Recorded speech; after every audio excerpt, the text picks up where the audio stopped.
everybody, and welcome to Fly Nubian Money, where we help you master your mindset and maximize your money. Today, we're diving into a conversation about parenting, race, and the idea of being colorblind. Rapper and actress Eve recently shared that she wants to raise her son colorblind, sparking conversations about whether that's even possible and whether it erases history. Can we truly teach our kids not to see race, or does it do more harm than good? How do we balance protecting our children while preparing them for the reality of the world? We're going to unpack these questions, look at the impact of color blindness, and explore what it means to raise children in a racially conscious society. So let's dig into it. I am joined today by my royal panel, Constance Carter, wealth activist, and Marlo Layson, TV and film producer. Hi, ladies. How are you today? Awesome. Good, because we get ready to dive into it. I'm going to keep my comments to myself, but I am definitely going to ask the viewership audience, how do you feel about Eve and her idea to raise her child colorblind, and do you even think that's possible? But let's look at the video to kick us off. Rapper Eve and her husband Maximilian Cooper have been married for 10 years now. Although Eve admits she thought about race when they first started dating, she doesn't think about it anymore. Maximilian had children from a previous marriage, but in 2022 Max and Eve welcomed their first child together. While discussing the way she would want to raise her children, the rapper stated she doesn't want her children to see color. In an interview with Vibe Vixen, Eve admitted she wanted her kids to be colorblind. Eve says although she loves being a black woman and wants her children to know the black part of them, she also thinks it's important for them to know their white side as well. Okay, all right. So we're gonna dig into it. First of all, I want to let you guys know that I am biracial. My mother is white. My father is black. I was raised by the black side of my family because my birth mother gave me to my aunt when I was 3 years old. I consider myself a black woman through and through. So I'm going to ask you, we talk about this. Okay, let's see why.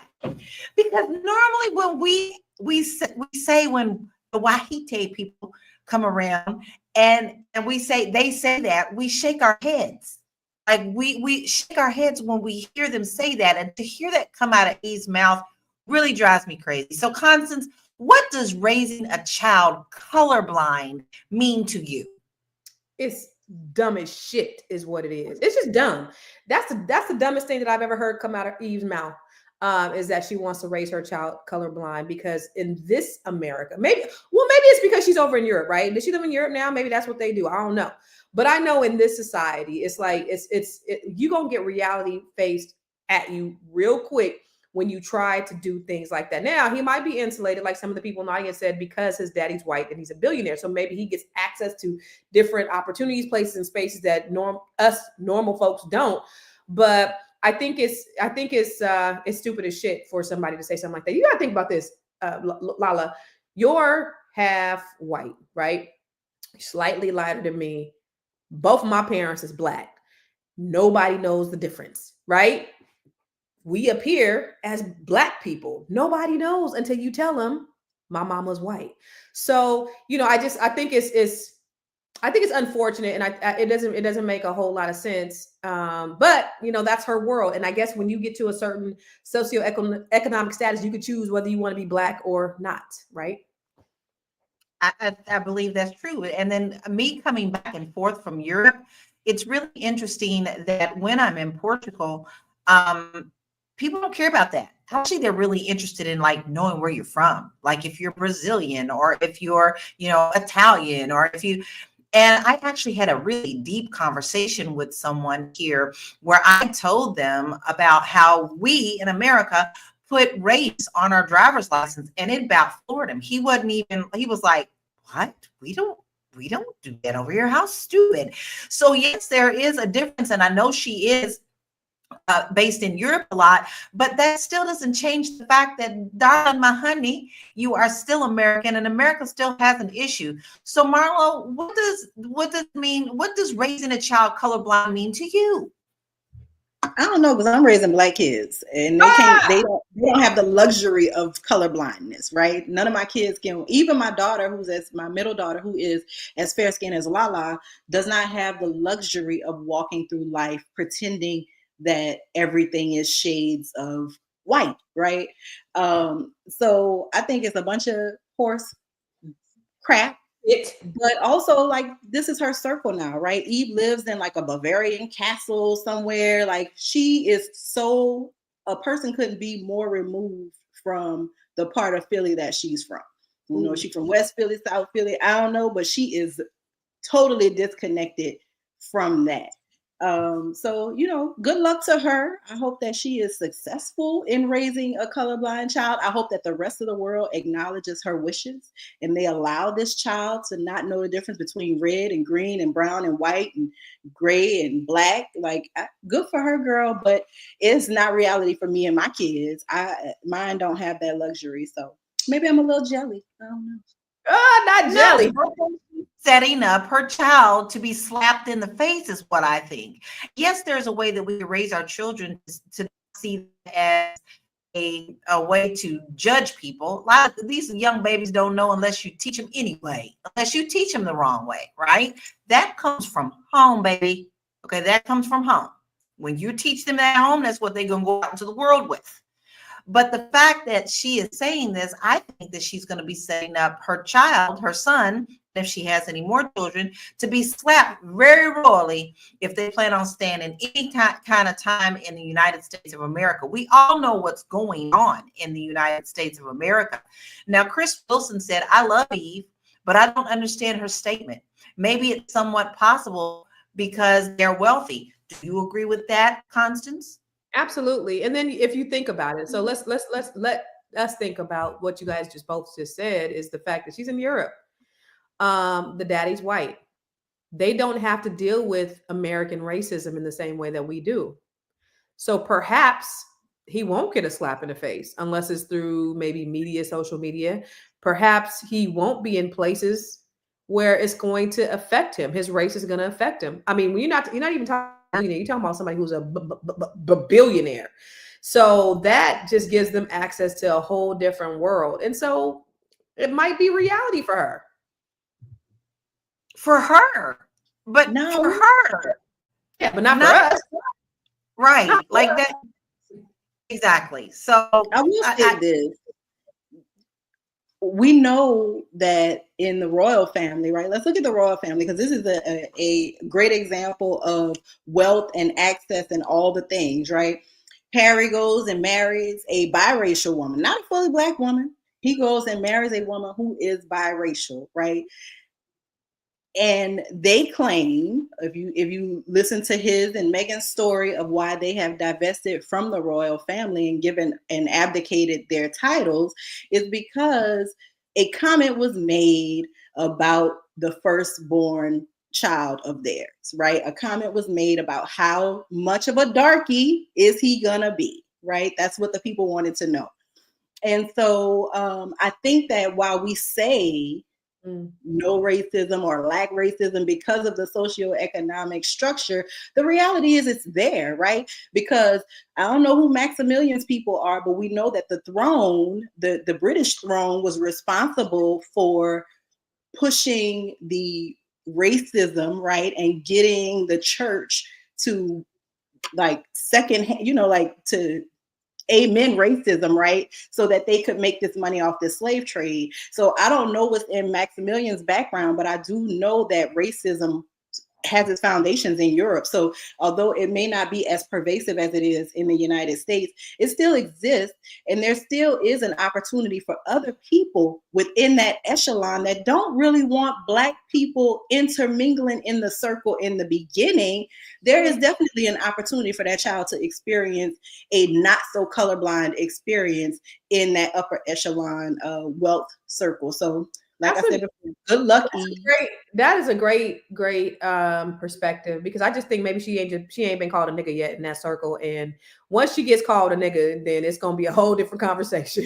And I'm not coming to your rescue. You know, they like to do that behind the backs. Now let's be they're trying to be couth. They may not say it to her face just yet. She may find out just by accident. Mm-hmm. Don't call us girl, because we trying to tell you now that there's some bullshit you pushing. That part. Get somebody else to answer that question. Get somebody else to do it. Get somebody else to do it. Constance, does teaching kids to be colorblind risk erasing the culture and our historical significance? You know, it's funny because I have a friend who is from she wouldn't be looking at this. She's from Costa Rica, right? And she's black. She's half black, but she looks like a black woman like me and like you. She looks like maybe Puerto Rican or something. But anyway, she's married to a black man. And I remember, because our kids were raised together, and one day she told me that she didn't want her son to see race because she felt like it would make him feel inferior. And because, you know, in other countries, they don't see race, they see nationality, right? They don't look at, you know, because of course, race is a social construct. And so now that they're adults, he's 25, him and my daughter same age, and he married a white woman, and that white woman is kicking his little black ass. So he's found out very quickly that he's a black man. He found that out when he was a teenager. But I thought it was I didn't think it was novel. I was gonna say I thought it was novel. It wasn't novel. It was stupid as shit. But I just don't think she understood. You know, being from another country, you need to know your history. You need to know you're black. You need to know about white supremacy. You need to know about racism, because it helps to prepare you for the real world. And so for when you have black people who are in this country that would actually say that out loud, it's like, are you in the same place that we are? Where you at? But the real world will kick your ass. I'm going to tell you that right now. It just simply will. I mean, even, you know, I got it all my life. In mine, I was set in what I was, but I got it all my life from both sides. So you better be preparing your children for what the real world is, because you can't be up underneath mama's feathers 24/7.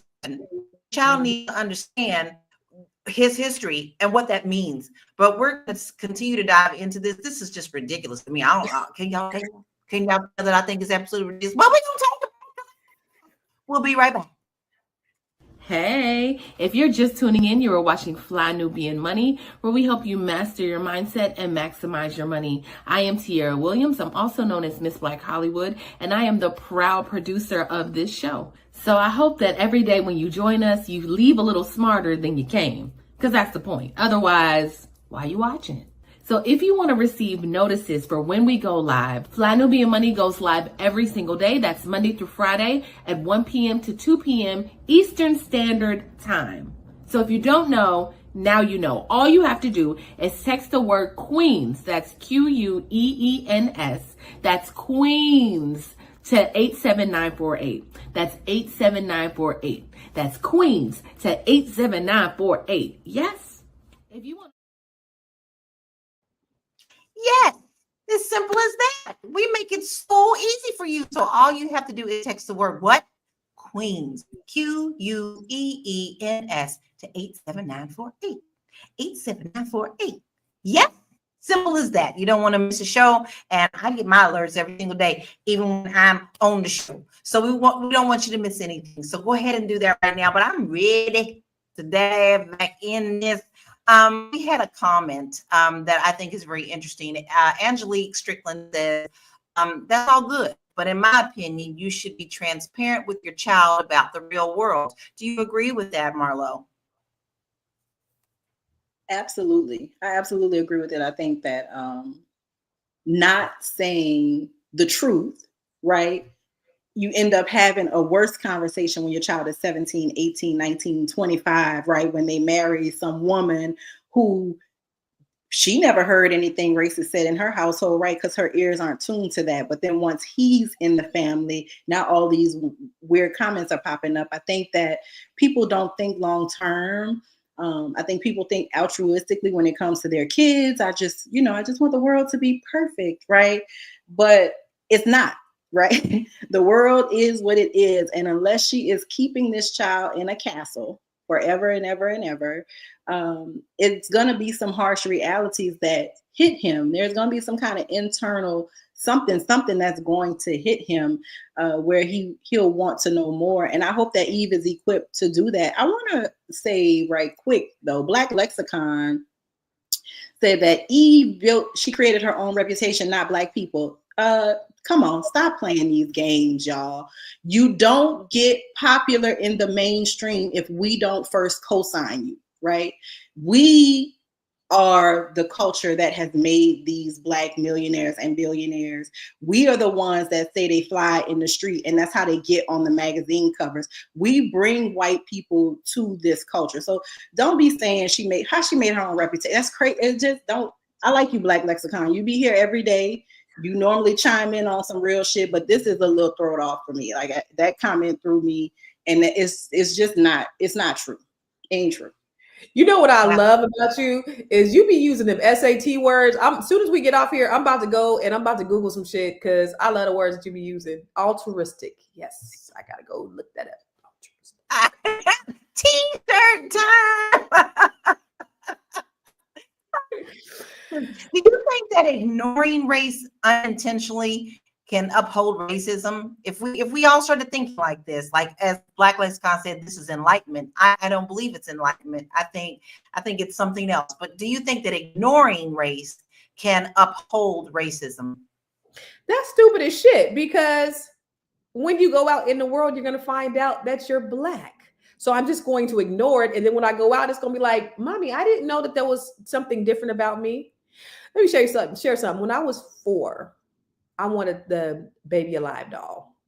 I shared this in my TED Talk. I wanted the Baby Alive doll. Like I asked my mom for probably, I don't even know how long it was, because when you're a kid, you don't have a concept of time. But I asked her for a long time. Mom, I want a Baby Alive doll. What is Baby Alive doll?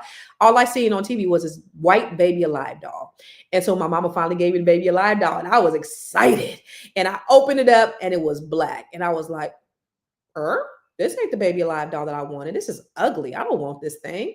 My mama was like, why? I was like, because I want the one on TV, which was white. And I didn't understand why I thought the Black doll was ugly. I don't even think it was inherently placed in me. It was what I seen on TV. It was what I exposed to. We're just not, the things that are around us every day remind us of who we are. And then as I got into school, then I realized that I'm Black, and that Black is inferior to white. So when you don't equip, and I'm not saying that we are, I'm saying this is what was taught to me in school.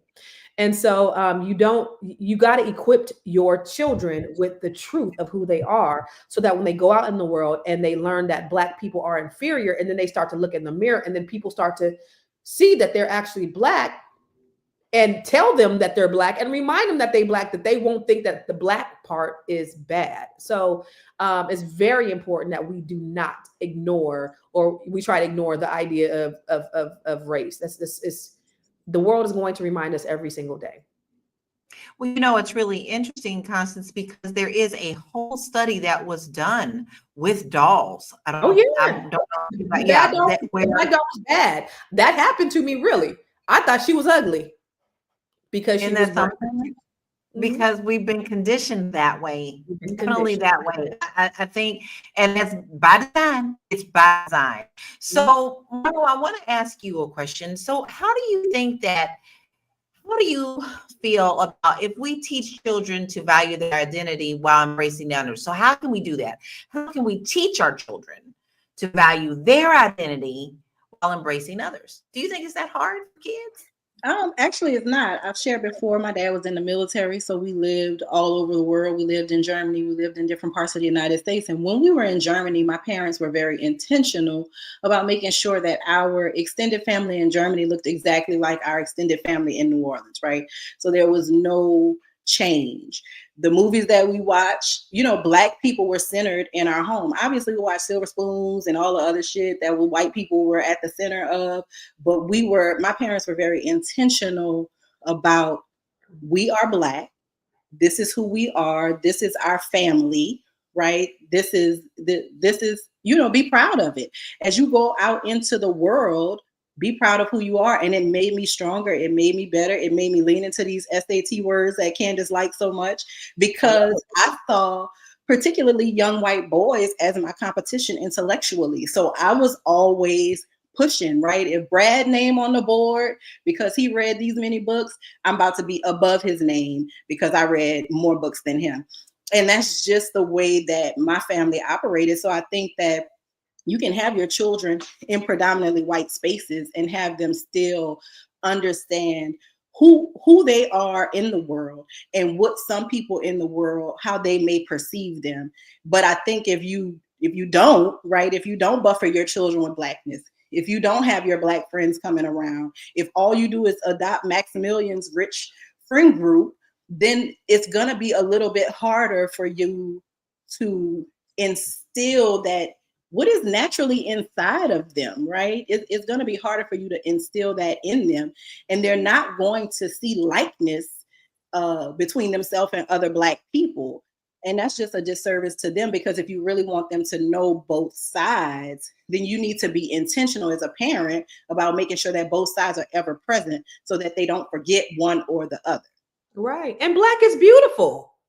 Listen, Black is beautiful. Black Black is the shades of the rainbow. You screenshot it right now because you got some Black beautiful happening. Like, yeah, we've accomplished so much, and we've made so many strides, and we've overcome in spite of. And there's no other race that has been intentionally oppressed as we are, and yet we still thrive and rise. Like, that is something to be proud of. And so when you take that away, it's like saying that you're not proud of all the things that we are. We're resilient, y'all. And I love us for that. And I think it's something to be celebrated, not ignored. And I think we're going to be even more resilient with the next coming years. We're going to have to make a way. Think positive, because you know what's going to happen is, this is what I'm praying, y'all. We're going to come together. We're going to start working together. We're going to start looking to each other first. We're going to start trusting each other more. We're going to start, this is going to make us step into our power. That's what we're going to do. I agree. That's the way I'm looking at it. I'm purposely out here looking for people who I can give my business to, you know, how can I uplift my community, you know, and that doesn't always necessarily mean you're not supporting other people. One of the most big myths about historically Black colleges is you got to be Black to go there. Yeah, that is not true. We uplift our race as well as others. You just assume that is what's happening. So Black, you know, means anti nothing else, and nobody else gets punished for looking to their communities first. Nobody gets talked about. When you got Jewish people saying, "I want to support Jewish people," nobody bats an eye. When you have Asian people only doing business with each other, but going into your neighborhood to sell you the goods and services, nobody bats an eye. But the moment we said, "Hey, let's get together and practice collective economics," oh, y'all are racist. First of all, we can't be, but y'all are racist. Y'all don't want to work with white people. We give y'all everything because we remember in the supply chain. They're never not going to be part of the supply chain. So we're not Xing anybody out when we're intentionally supporting Black people. If I hire a Black plumber, he ain't make the pipes, he ain't make the snake, he ain't make the damn wrench. Somehow. Now, maybe his tool belt, maybe his girl made his tool belt. I don't know. She might be a little crafty. But for the most part, we're not excluding anybody. And you got to look at this as an entire supply chain, right? From production to distribution to service delivery, right? And I think, Candace, I'm with you. We're going to touch and agree. Black people are going to come together in 2025 and beyond. We're going to do the right thing by each other. We're going to support each other so that we can really live in the glory that is for us, right? We ain't got to wait till we dead to get the glory. We could get it and see a little bit of it while we here. The glory that is who we are. I agree. And on that really positive note, we'll be right back. You want to grow your money and not blow your money, as Constance says, check us out at flynubianmoney.com. There's all kinds of resources, programs, videos, resources. In 2024, there's no reason to be broke when there's information all around us. So get your money right.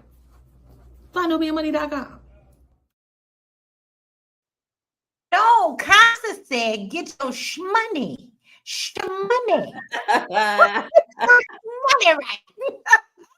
But you can do that with us, guys, because we are here to uplift you, help you get your financial house in order, to teach you the skills that you need moving forward.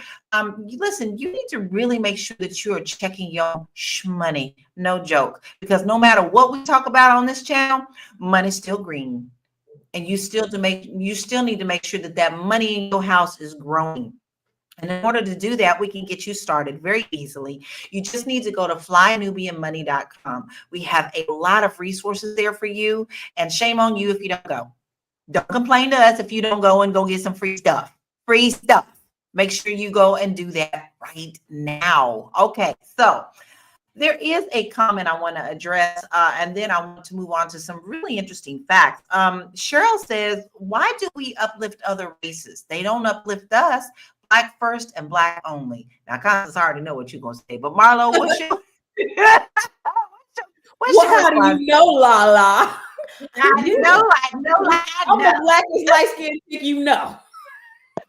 The blackest. My shirt on it said, my black is beautiful. Okay, my black is beautiful. So do you agree with that? Do you think that we give too much grace by uplifting other races? Absolutely. You know, we'll march around the block 42 times because Houston's gave us 5 shrimp instead of 6, right? Instead of going to the black restaurant that has the good shrimp and the good service and the atmosphere, right? But we'll say they too much. Now you want to march for Houston's, they ain't gonna come down on price and they still gonna harass your ass. So I think that we've been conditioned to think that mainstream, that white, that other is better, right? That's through that conditioning of that all these years that they had, right? This long game that they've been playing, we've been conditioned to think that, and we'll give them grace. You get a bad service at a restaurant, carry your ass right back to lunch and bring 3 friends with you. But if you don't get a straw at the black restaurant, you on Facebook talking mad cash money shit about how terrible it is. And so I think that it's really a mind check that we have to be intentional about treating each other right and giving people grace. You know, your cousin just started the restaurant, right? She just getting there. She's not at Houston's level yet. So you need to it's not saying be treated badly or go back to places where you're treated poorly, but we just know you still going to Walmart, right? Walmart make you check out your own shit and you still will stand in line and lock up the black hair care products. They lock up the black hair care products. So I mean, it's conditioning, and because the conditioning has been so long, we have to be intentional about deprogramming ourselves and looking for ways that we can empower other Black people, small and large, right? But yeah, it's a mindset thing that we have to overcome, and it's deeply ingrained. I'm glad. I think we also have to look at ourselves, though. Let's be realistic, okay? Let's also be realistic. Now, I know we are on Eve, but we too, in our own community, need to stop the bullshit. Pause for a moment to let that sink in. Let it marinate. Because we tear each other down. I can't tell you how many times I've been called all sorts of names, or oh, she thinks she cute because she thinks she like. No, I don't think nothing. That's what you assume. So we need to stop from within our own culture with this as well, and start understanding that, hey, we are such a beautiful rainbow. I see it in my family. My dad had 9 brothers and sisters. They were all different shades, okay? All the way from the chocolate choc, all the way down to the vanilla with the vanilla bean. So I got to see all of that. And we have to stop tearing each other down within our own community if we do want this unity. I want to look at some stats that we have because I think they're very important for us to look at. So can we comment on Cheryl Lee's comment that was started though? Because I do want to address maybe Trump being in office will make Black people Black people out of the trance. Yes, let's back it up. Go ahead and comment on that, Constance. So she said maybe Trump being in office will take Black people out of the trance we've been in for 4 years. Well, we thought we had a union with other races. LOL, here's to a better year. Cheers. And I would beg to say that we've been in this trance for the last 50 years. As soon as integration happened, we thought the white man's ice was colder. We thought the white man's restaurant was better. And so all the time that we had to do business with one another, we stopped doing business because we no longer had to do business with one another. When we had our communities, when we had segregation, the dollar circulated 1 year before it left the community. And so then when we have this idea of inclusion, which only meant we spend our dollars with them, Because when you think about it, the only reason why they even allow integration to happen is when the boycotts happen and we stop spending money with them. It affected their money. Anytime you affect white people's money, that's when the change happens. Absolutely. So that's why it's so important that we're intentional about how we spend our money. We have a choice. We're able to do it however we want to, because you have access to the internet. You can take a couple 30 seconds to find a Black-owned business. We got $1.3 trillion in spending power going forward, 1.7 going forward in 2025. Do business with people. Say that number again, please, Constance. $1.7 trillion is the projected number in 2025 of spending power. Now, remember, only 6 hours is spent in our communities, as opposed to our Jewish counterparts, 30 days. Okay. So that's why we got to really be intentional about how we're doing business. This is huge. So this whole idea of Trump and them rolling back DEI and them rolling back affirmative action and all of those things, that just means, hey, we gotta pull ourselves up and we gotta start working together. We gotta stop giving them all the power that we've given them, because their ice ain't colder. Their food is definitely not better. We are better together. Well, maybe they wouldn't be fighting so hard to look like us and act like us. They want everything but the struggle. Then there's that. They want everything but the struggle. That's right. Yeah. And I agree with that wholeheartedly. Marlo, did you have anything that you would like to add to that? No, and they stole the seasonings and never used them, but that's just what I'm saying. I'm gonna beat your ass.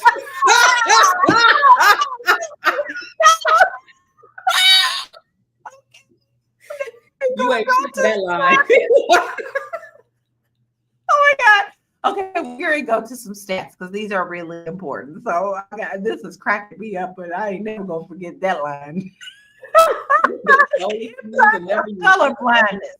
A study published in the Journal of Social Issues found that promoting color blindness in children can result in lower awareness of racism and a reduced ability to address inequalities. Wow. In a 2023 report, 78% of Black parents said they feel schools are not doing enough to teach children about racial history and diversity. Now, I'm going to pause right here for just a second, because we already know this is exactly what they're doing, especially in states such as Florida and Alabama, Mississippi, good old state of Texas. All right.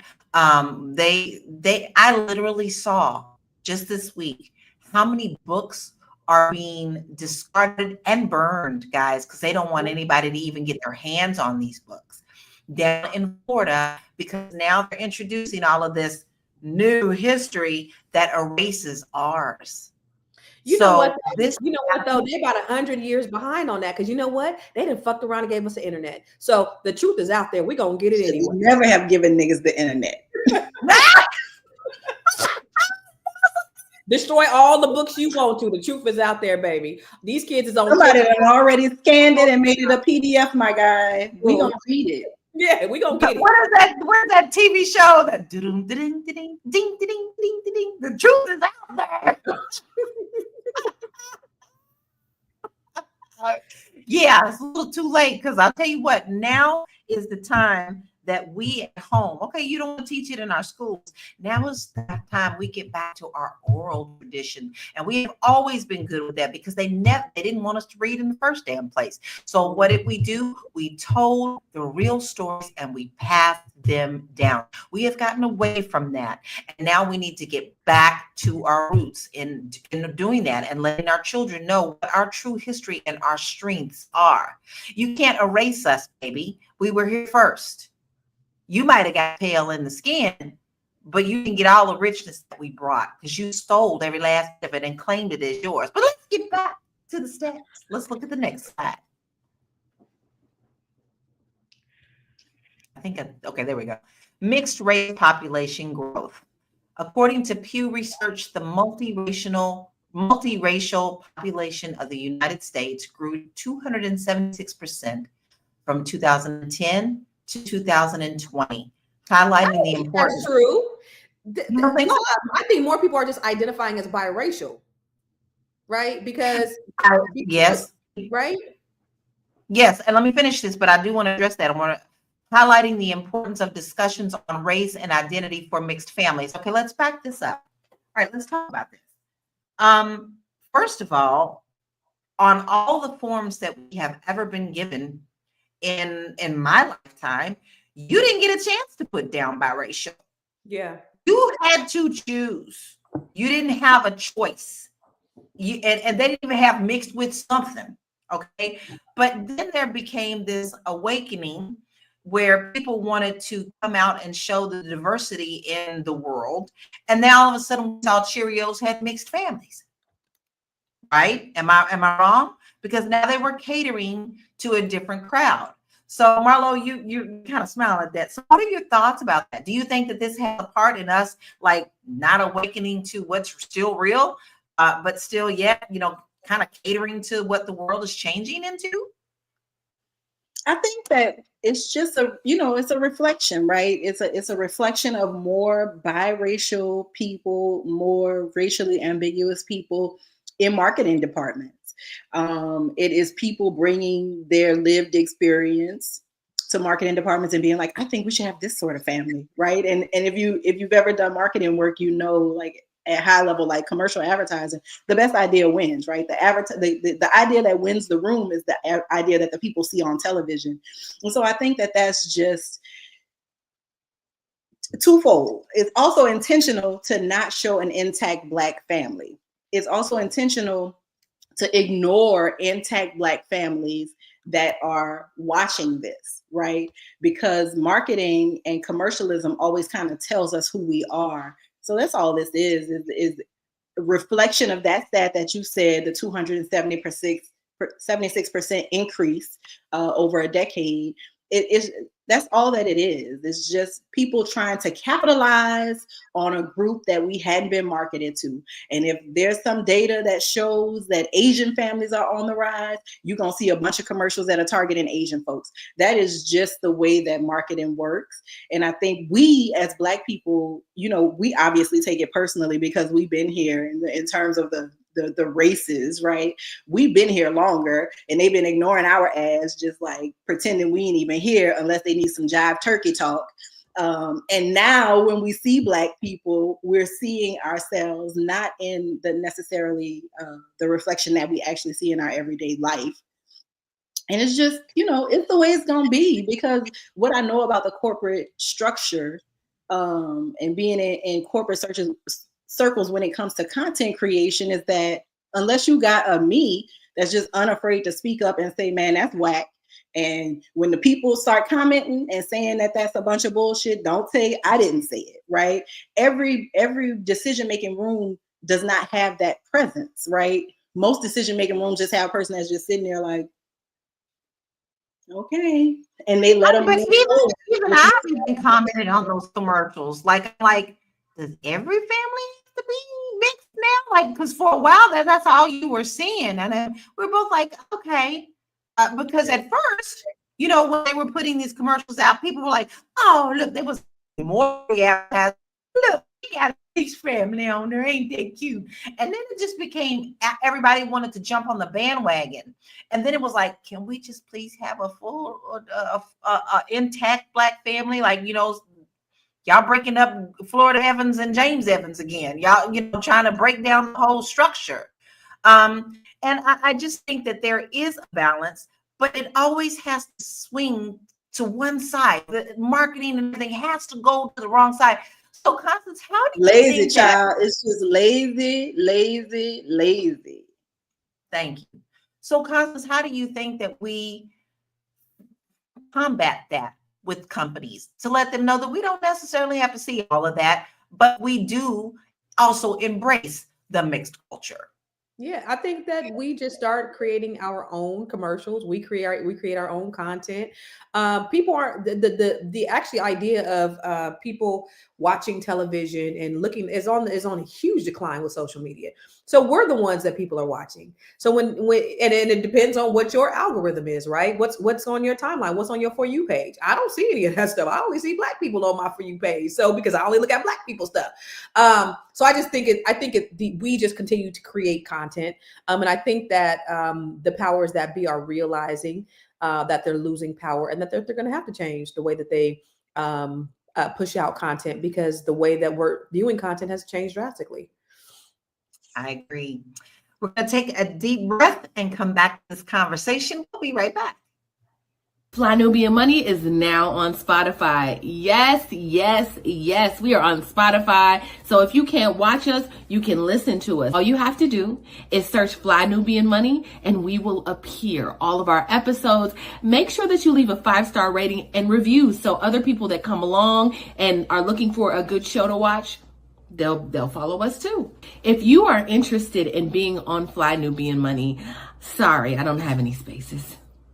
I'm just playing. If you are interested in being a queen or a king on Fly Nubian Money for the day, please reach out to me. I'm at info@realvirtual.net. That's info@realvirtual.net. Also, if you need help with your business, go ahead and send me an email for that too. Okay. I've said enough. Now back to the show. Okay. She did not say enough, because I'm going to reiterate it to give you some homework. We have a magical email address, and it does lots of wonderful things. And one of them is, if you have something that you would like to say and you want to come on our panel, you are most welcome. And you can do that by emailing us at info@realvirtual.net. Now, if maybe you're a little camera shy and you don't want to do that, but you also don't want to miss a show, all you have to do is go to Spotify and download us. So go on over to Spotify and download Fly Nubian Money so that you can take us on the go. Sometimes maybe you need to go take your job. Maybe sometimes you need to go to the gym. Maybe you just laying down and relaxing and don't feel like watching nothing on the tube. Well, all you have to do is listen to us every day. Make sure that you go over there, give us a 5-star rating, because that helps us be seen by new people as well. And you want to share us. You want to share us, because we're talking about the real good stuff. So go ahead and do that now. Now, listen, we're going to shift just a tad bit, because I feel like Eve is living in a dream world. But this does bring up a good question. So, Constance, how can parents of mixed race children navigate the conversation about race in a different way? I was gonna say, I don't know. I ain't got no mixed kids, but I mean, I think it's important to let them know that both exist and they can coexist. You can be both Black and you can be both white. Now, we didn't make up the 1-drop rule. That was placed upon us. And so when you think about historically how we had to just kind of embrace one side of our culture, that's no longer the case. And it's okay. So Black people can't get mad at biracial kids because their mom is white. She's white. That's half of them. And it's okay. And they can both be simultaneously both things and be proud of both things. And I think that that's okay. But as far as me and my blackity black ass kids, we just talk about Black shit. That's all we talk about. Well, you bring up a really good point that, that was never really talked about in my household, because I was raised by my aunt. I mean, I was with the Black side of my family. But I also still experienced, like, people were curious about it. They were always like, well, your mama white? Well, what did that make you? They just asking all sorts of questions. Yeah. Did you ever get teased because your mama was white? Oh, your mama white? My God. If I embraced a zebra, it became my favorite freaking animal, because I was called that every single freaking day. So instead of people hurting my feelings, I embraced it, and I still love zebras to this day. God dang it. I love that. I'm tired of people. So take that. You ain't hurting me. Like, let's go riding. That's what we do. So I want to know if you think, Marlo, and you did touch on this, but how do you think Eve's perspective as a Black woman has changed a little bit, because now she has married not just a white man, guys. This is a different level. We're talking about 2 different levels, right? Not just a white man, not a hardworking single middle class man. She has married, what is he, a billionaire? Billionaire, and has just totally engulfed herself in his world, in his culture. So she ain't really probably fucking with the people in West Philly or wherever she's from. So Look at her. Forget where you come when you've removed yourself. Exactly. But you can see the evolution of her her married and what you say about the crunchy wig? What you say about the crunchy wig? Oh, when she was wearing them, she ain't wearing them crunchy wigs no more, girl. My girl got silky wigs. But they say that's how you attract the rich white men. Well, she not wearing them no more. But yeah, but that's how you attract them. You wear them raggedy ass wigs, and you can get well, let me give you a raggedy wig because I could use me a little Bavarian cat. That's what I heard. Girl, get you a raggedy wig, and you will be a white man magnet. It's a thing. Well, let me keep these locks. I can't be bothered. I cannot be bothered. I will keep these locks because I cannot be bothered. I don't know. I think there is something that happens, right, when you've had a completely Black experience, right? So Eve was living in Philly, born and raised, just like Will Smith, got plucked out of there, became part of the Rough Riders, one of the most ghetto ass conglomerates in hip hop, right? You had DMX, you had the Locks. All they were talking about was going to jail and gunslinging and all the thing, robbing and everything, right? And then she gets into that mainstream crossover, right? Now she making with Gwen Stefani, she on the pop chart, she got her own show. Once you get your own show and them white folks greenlight that TV show for you, now you got to straighten up and fly right. So I think she's kind of been on this trajectory for a while, and I think she just really is disconnected. Looking at that wedding photo, I ain't see too many Black cousins along the aisle. The wedding picture from the purview that I saw is another one. I don't see a chocolate inside. But yeah, I think that she is just in a different world. And I think she's adapting to that different world. The same way that at 13, I had to adapt to being in a completely Black New Orleans, New Orleans that is mostly Black. At 30 or 40 years old, Eve is adapting to another reality. I'm not even going to front. I'm jealous. I want me a billionaire. I want me a billionaire white man. I'm jealous. You want to adapt? I want a billionaire white man. I will forget all y'all Black ass Negroes. I'm just kidding. Let it put me up in the Alps. I would blow up. We would just blow up. There would be out here talking like Tina Turner. Okay, I'm gonna adopt an accent. Right. A white billion, and he's not a bad looking dude. You know, give me a not my type. I like my Carl husband. I think I keep him. Yeah. I don't know if I. Well, you know, I get it for that too, because everybody keeps saying two Black people shouldn't be married. I ain't about to teach you how to bathe though, so I probably can't do it because I need somebody that come pre-bathed already. And the pink. Okay, so listen. Here's a comment, and unfortunately I don't know how to pronounce your name. I'm very sorry. If she wants to get away from her bloodline, I say let her go. But she doesn't have to tell Black people how to reject reality.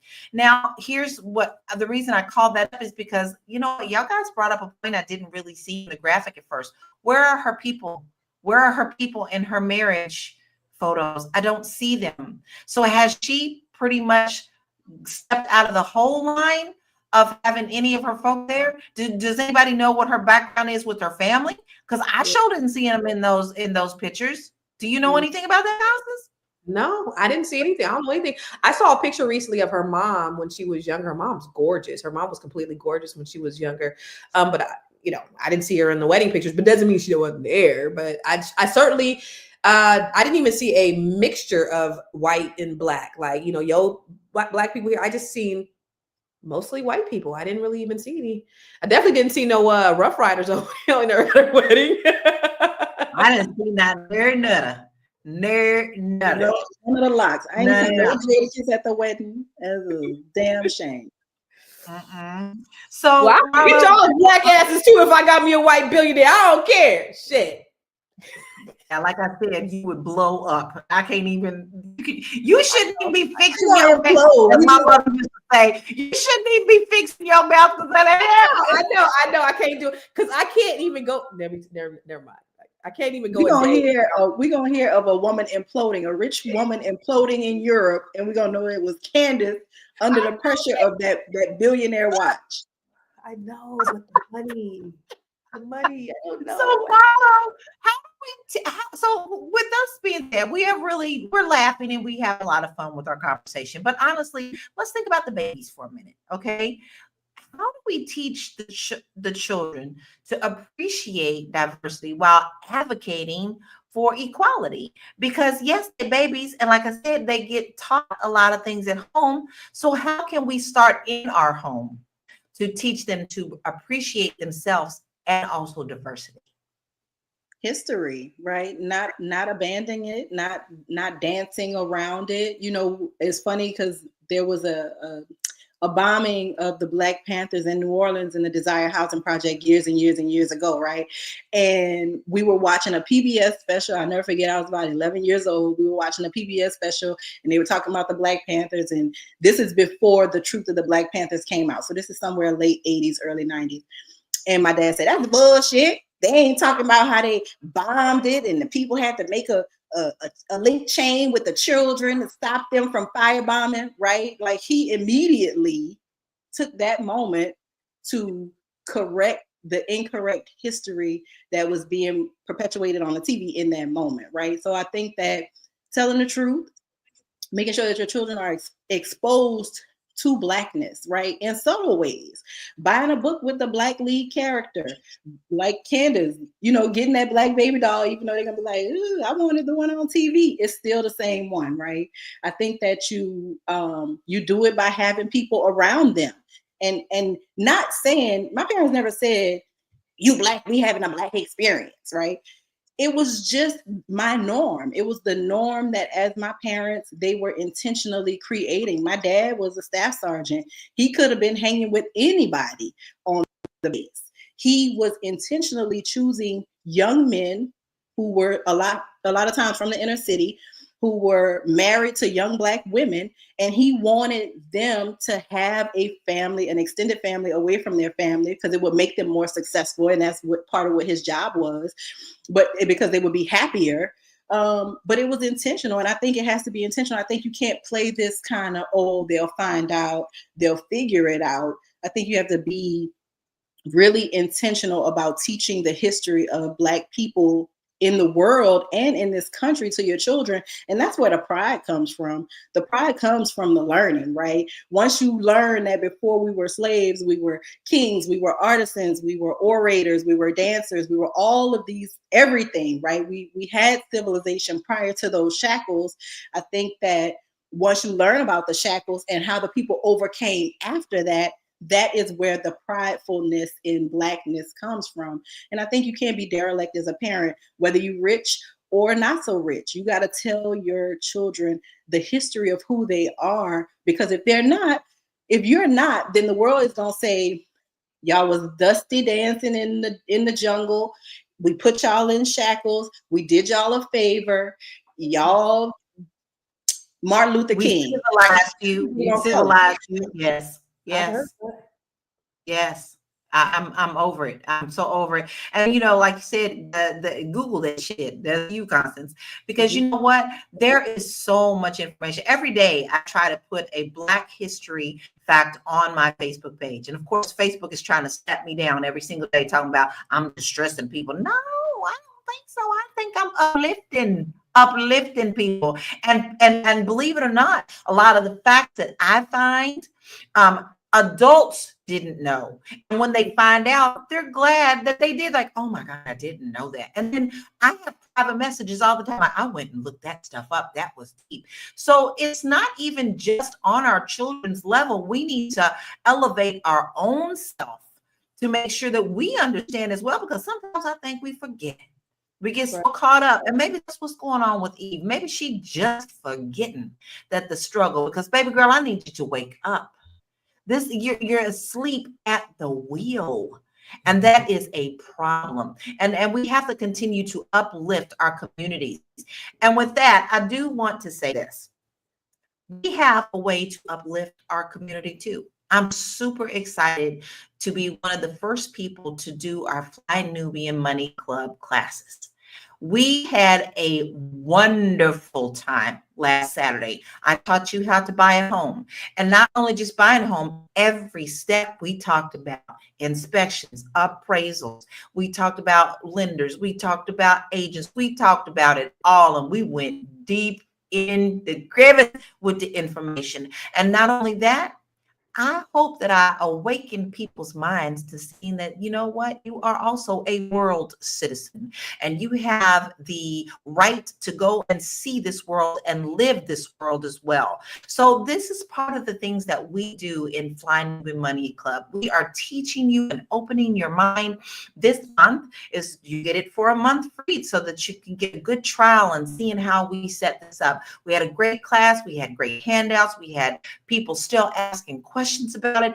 And in just a couple of weeks, we're going to have another one. So you want to make sure that you sign up right now for flynubianmoneyclub.com and get your mindset. We said we help you with your mindset and your money. And this is the part that touches the mindset. So do not miss out. We don't want any of you to feel stuck. Open your mind. flynubianmoneyclub.com. Now, with that being Girl, you said, did that, Marshall. You did that, Marshall. Get it, girl. I love it. Listen, we had a really good conversation. And we also have been through an hour, guys. Can you believe it? We're already here. I think we had some great comments. We had some wonderful comments from our viewership. Hey, you got, without you guys making the comments and coming and spending time with us, we wouldn't have a show. So it's time for final thoughts and where we can find you. Now, Constance, I'm going to start with you. Can you please let us know what your final thoughts are and where we can find you?